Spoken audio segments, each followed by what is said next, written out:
ये कहानी एक पियानो टीचर की जो अपने अजीब सेक्सुअल फैंटेसीज को अपनी एक स्टूडेंट के सामने रखती है। और इसका परिणाम क्या होता है ये हम वीडियो में देखेंगे। इस मूवी का नाम है द पियानो टीचर। मूवी के शुरुआत में हमें एक लड़की एरिका को दिखाई जाती है जो कि एक पियानो टीचर है। एरिका की उम्र लगभग 40 साल से ऊपर थी और अभी तक उसकी शादी नहीं हुई थी और वह अपने माँ के साथ ही रहती थी। उसके पिता की एक मेंटल असलम में मौत हो गई थी, जिसके बाद उसकी माँ का ख्याल रखते हुए उसकी उम्र बीत गई थी। लेकिन अभी भी उसके मन में कई इच्छाएं थे जो वो लोगों से छुपाती थी। एक दिन एरिका अपनी क्लास से लेट घर आती है तो उसकी माँ पूछती है, तुम इतनी देर तक कहाँ थी? एरिका कहती है, मैं एक वॉक पर गई हुई थी।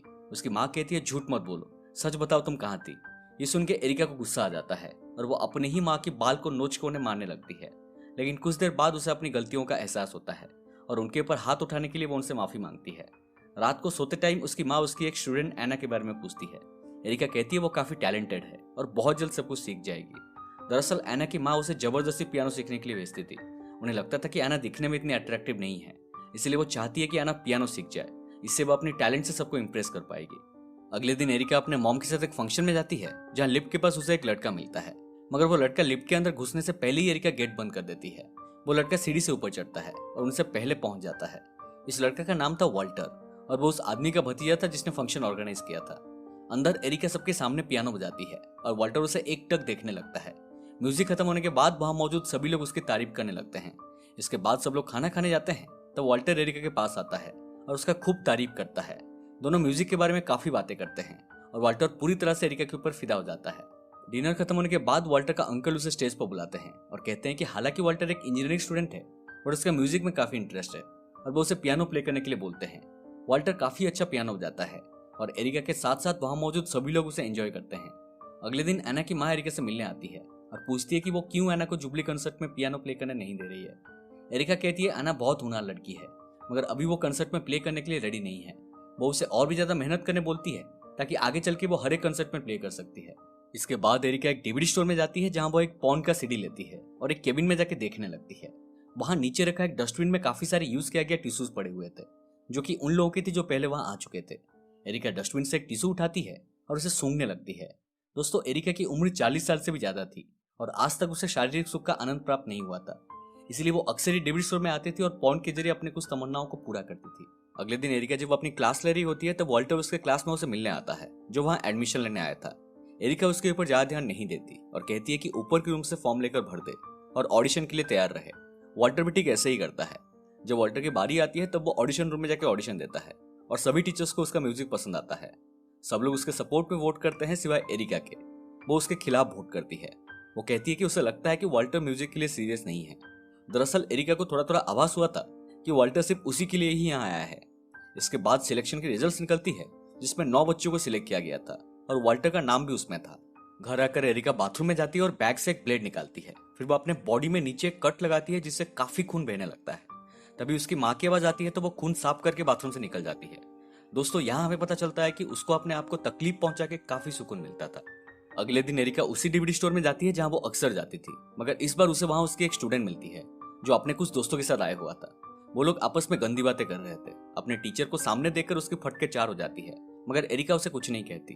वो हर रोज की तरह एक पॉन की सीढ़ी उठाती है और केबिन में देखने चली जाती है। अगले दिन वो लड़का क्लास के दौरान एरिका से माफी मांगता है, मगर एरिका उसके ऊपर भड़क जाती है और कहती है कि उसने माफी मांगने जैसा काम किया ही नहीं है। अगली क्लास वॉल्टर की होती है और वो टाइम से पहले वहां पहुंच जाता है। वो एरिका से कहता है कि वो सिर्फ उसी के लिए ही म्यूजिक क्लास ज्वाइन किया है। फंक्शन के दौरान जब उसने पहली बार उसे देखा था तब उसे प्यार हो गया था, इसलिए उसे करीब से जानने के लिए वो म्यूजिक क्लास ज्वाइन किया है। ये सुन के एरिका उसे डांटती है और सिर्फ पियानो सीखने के ऊपर फोकस करने के लिए बोलती है। लेकिन मन ही मन वो बहुत ही ज्यादा खुश हो जाती है क्योंकि लाइफ में पहली बार किसी ने उसे पसंद किया था, मगर वो इस फीलिंग को बाहर जताना नहीं चाहती। क्लास के बाद वो वॉल्टर का पीछा करती है और देखती है कि क्लास के बाद वो आइस हॉकी खेलने जाता है। रात को एरिका एक सिनेमा हॉल में जाती है जहां और भी बहुत लोग आए हुए थे, लेकिन एरिका मूवी देखने नहीं आई थी। उसका मकसद कुछ और ही था। वो पार्किंग लॉट में जाती है और उसे वहां एक कार दिखता है जिसके अंदर एक कपल मेकआउट कर रहे थे। एरिका उन्हें देख के फैंटेसाइज करने लगती है और वहीं पे ही पेशाब कर देती है। तभी वो आदमी उसे देख लेता है, मगर वो बाहर निकलने से पहले एरिका वहां से भाग जाती है। अगले दिन स्कूल में रिहर्सल के दौरान जब एना की बारी आती है तब वो काफी नर्वस हो जाती है, मगर एरिका उसे मोटिवेट करने की जगह उसे डांटने लगती है और कहती है कि एक पियानिस्ट को हमेशा स्ट्रांग रहना चाहिए। ये सुन के एना और भी ज्यादा डर जाती है। तभी वॉल्टर उसके पास जाता है और उसे मोटिवेट करता है, जिससे एना को थोड़ा साहस मिलता है। वॉल्टर को एना से बात करते देख एरिका को काफी जलन होती है। वो नीचे जाकर एक कांच का ग्लास तोड़ती है और उन कांच के टुकड़ों को एना की कोट के पॉकेट में डाल देती है और चुपचाप जाके रिहर्सल रूम में बैठ जाती है। रिहर्सल के बाद जब एना नीचे आके कोट पहन के उसमें अपनी हाथ डालती है तब उसके हाथ कट जाती है और दर्द के मारे वो चिल्लाने लगती है। ये देख के एरिका वहां से भाग के वॉशरूम में चली जाती है। वाल्टर को पता चल जाता है कि ये काम एरिका का है और उसने जलन के मारे ऐसा किया है। वो वॉशरूम में उसे कन्फ्रंट करने जाता है मगर एरिका दरवाजा नहीं खोलती। वाल्टर ऊपर चढ़ के अंदर से लॉक खोलता है और उसे बाहर निकलने के लिए बोलता है। बाहर निकलते ही वाल्टर उसे चूमने लगता है और दोनों वहीं पे ही इंटीमेट होने लगते हैं। मगर कुछ देर बाद एरिका उसे रुकने बोलती है और उसे एक ब्लो जब देती है। मगर क्लाइमैक्स से ठीक पहले एरिका फिर से रुक जाती है, जिससे वाल्टर काफी मायूस हो जाता है और उसे पूछता है कि तुम ऐसा क्यों कर रही हो।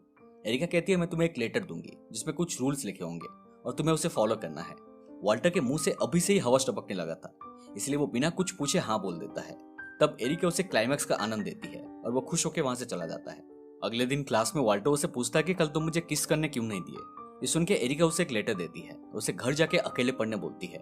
उसमें उसके कुछ सेक्सुअल फैंटेसीज लिखे थे जिसके हिसाब से वाल्टर को आगे बढ़ना था। फिर जाके एरिका उसको अपने करीब आने देगी। ये सुन के वाल्टर कहता है कि मैं तुमसे तहे दिल से प्यार करता हूँ और मुझे किसी भी प्रकार का लेटर या इंस्ट्रक्शन की जरूरत नहीं है। ये सुन के एरिका उसे कुछ नहीं कहती और वहां से चली जाती है।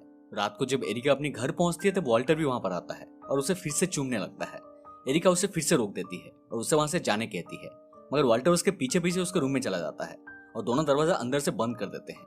एरिका की माँ ये देखकर दोनों को दरवाजा खोलने बोलती है बट वो लोग नहीं खोलते। अंदर वाल्टर जब उसके साथ इंटीमेट होने की कोशिश करता है तब एरिका उसे रोक देती है और पहले लेटर पढ़ने बोलती है। वाल्टर जब फाइनली उस लेटर को पढ़ता है तब वो एकदम से चौंक जाता है। उसमें एरिका के कुछ सेक्सुअल डिजायर्स लिखे होते हैं जो कि काफी ब्रूटल या वाइल्ड थे। वो चाहती थी कि वाल्टर अलग अलग तरीका यूज करके उसे चोट पहुंचाए, उसे मारे, उसे तकलीफ पहुंचाए, क्योंकि इसी से ही उसे प्लेजर मिलती थी। उस लेटर में कुछ चीजें इतने डिटेल्स में लिखे होते हैं जिन्हें पढ़कर वाल्टर की फट जाती है। एरिका कहती है कि उसे सबमिशिव पसंद है। वो चाहती है कि इंटीमेट होने के दौरान वाल्टर उसे डोमिनेट करे। इसके बाद वो बेड के नीचे से एक बॉक्स निकालती है जिसमें काफी सारी चीजें थी, जैसे कि ग्लोब्स, रस्सी, चेन, ब्लाइंड फोल्ड्स इत्यादि। वो कहती है कि बरसों से मेरे अंदर ये तमन्ना थी जिसको सिर्फ तुम ही पूरा कर सकते हो। ये सब देख के वाल्टर एकदम अवाकवा हो जाता है। वो कहता है कि तुम बीमार हो, तुम्हें इलाज की जरूरत है। ये सुन के उसका दिल टूट जाता है और रोते हुए वो उससे प्यार मांगती है और कहती है कि अगर तुम मुझे मारना चाहते हो तो प्लीज मारो। लेकिन वाल्टर कहता है कि मैं तुम्हें मार के अपना हाथ गंदा करना नहीं चाहता और ये कह के वो वहां से चला जाता है। फिर रात को सोते टाइम एरिका बिस्तर पर मास्टरबेट करने लगती है और अपनी ही माँ को किस करने लगती है, क्योंकि उसकी इच्छाएं अधूरी रह गई थी। उसकी माँ उसे 2 छापड़ मार के शांत कराती है। दोस्तों, वो अपनी बेटी को पूरी तरह से समझती है। उन्हें पता था कि उनके हस्बैंड के मौत के बाद उनकी ख्याल रखने के लिए एरिका कितनी परेशानी झेली है और ये सब के बीच में उसने अपने नीड्स को कभी ध्यान नहीं दिया। एरिका वाल्टर के प्यार में इतनी पागल हो चुकी थी कि अगले ही दिन वो उसके हॉकी क्लब में उसे मिलने पहुंच जाती है। वो उसे कहती है कि मैं तुम्हें बहुत ज्यादा प्यार करती हूँ और मुझे तुम्हें वो लेटर नहीं देना चाहिए था। अभी से लेकर तुम जैसा चाहोगे वैसा ही होगा। वाल्टर उसे माफ कर देता है और दोनों वहीं पे ही मेकआउट करने लगते हैं। तभी अचानक एरिका उल्टी कर देती है। ये देखकर वाल्टर और भी ज्यादा गुस्सा हो जाता है और उसे डांटने लगता है। एरिका अपसेट होकर वहां से निकल जाती है। रात को वाल्टर गुस्सा होकर एरिका के घर पहुंचता है और उसे डांटने लगता है।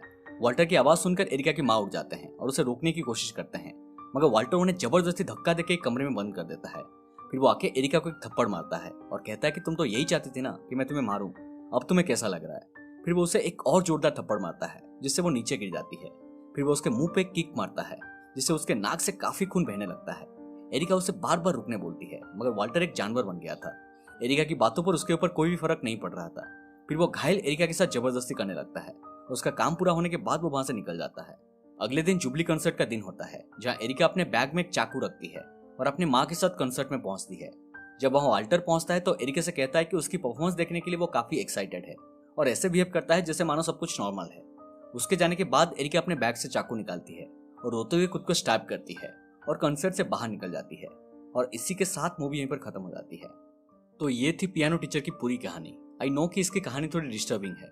एरिका एक 40 साल की अकेली लड़की है जिसके अपने सेक्सुअल नीड्स हैं। वो अपने इस तमन्ना को पूरा करने के लिए वाल्टर को चुना, मगर वाल्टर उसका फीलिंग्स का केयर नहीं करता था। उसने खुद का ठरक पूरा करने के लिए उसका इस्तेमाल किया। पूरे मूवी में हमें एरिका को एक हार्टलेस महिला के रूप में दिखाया गया है, मगर एक पॉइंट पर वो वाल्टर से सच्चा प्यार कर बैठती है। उसे लगने लगा था कि वाल्टर ही वही इंसान है जो उसकी बरसों से अधूरी रही तमन्नाओं को पूरा करेगा। मगर वाल्टर एक अच्छा इंसान नहीं था। वो चाहता तो उसे सही रास्ता दिखा सकता था, मगर वो उसके वाइल्ड फैंटेसीज का गलत इस्तेमाल करता है और उसके साथ जबरदस्ती करता है। इतना ही नहीं, अपना हवस पूरा होने के बाद एरिका को दर्द में तड़पते हुए देखने के बाद भी वो उसे अकेला छोड़ के चला जाता है। इससे एरिका को उसके फैसले के ऊपर पश्चाताप होता है और उसका दिल टूट जाता है और खुद को स्टैब करके वो अपने आप को चोट पहुंचाती है। This movie really is a masterpiece. ये मूवी एल्फ्रेडी येलेनिक के द्वारा सेम नाम से लिखी गई एक नोवेल के ऊपर आधारित है।